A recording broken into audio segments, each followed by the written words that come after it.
اللہ کا شکر ہے کہ ہمارے گنبد و مینار کے شہر مالیگاؤں میں ایک بڑی تعداد میں لوگ روزہ رکھتے ہیں، حتیٰ کہ ہمارے یہاں چھوٹے چھوٹے بچوں کو بھی اللہ نے یہ توفیق بخشی کہ چھوٹے بچے بھی روزہ رکھتے ہیں۔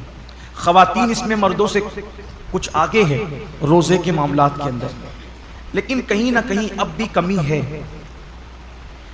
اب بھی ایک بہت بڑی تعداد ہے جو روزہ نہیں رکھتی، روزہ رکھنے سے محروم ہے، اور وہ ان نوجوانوں کی تعداد ہے جو اس وقت محنت مزدوری کرتے ہیں، مارکیٹ میں بیٹھتے ہیں، لوم چلاتے ہیں،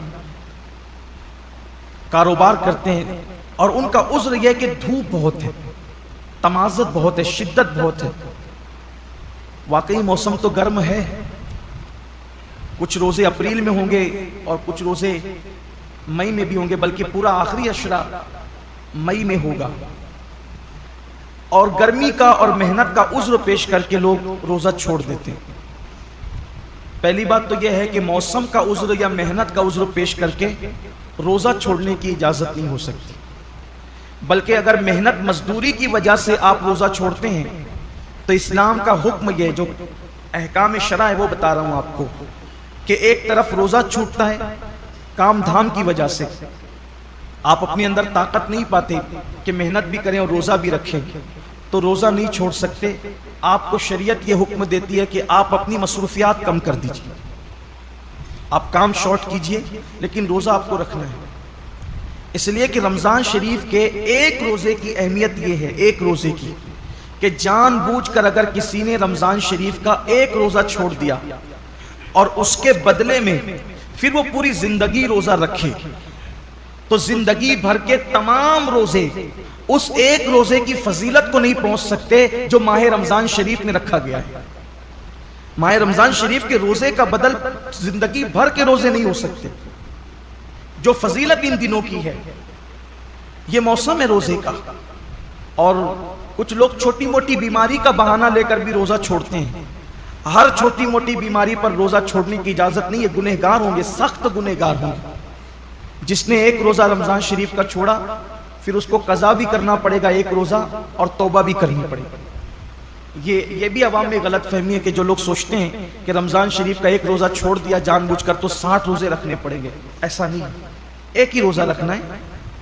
یہ اصل میں جو بلا وجہ روزہ توڑ دیتے ہیں رکھ کر، 60 روزے ان کے لیے کفارے میں، لیکن جس نے روزہ چھوڑ دیا بہت برا کیا اس نے، ایک ہی روزہ رکھے گا بعد میں قضا، لیکن ساتھ ہی اس کو توبہ بھی کرنی پڑے گی۔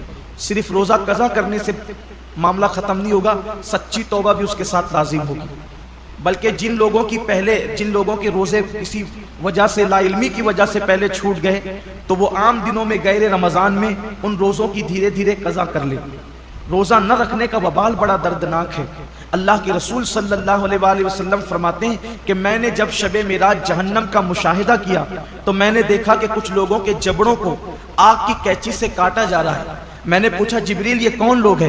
عرض کیا یا رسول اللہ صلی اللہ علیہ وآلہ وسلم یہ آپ کی امت کے وہ لوگ ہیں جو ماہ رمضان شریف میں روزے نہیں رکھتے تھے۔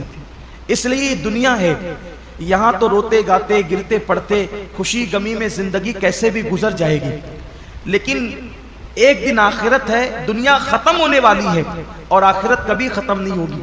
آج عمل کر سکتے ہیں، اس کی اہمیت کا اندازہ نہیں ہے۔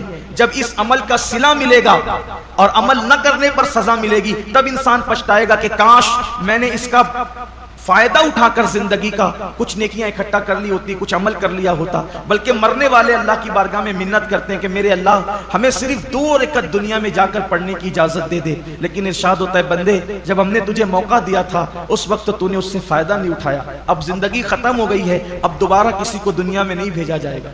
اس لیے میں اپنے نوجوانوں سے کہتا ہوں بہانہ مت کیجیے، روزہ رکھنے والے کو صبر اللہ دیتا ہے۔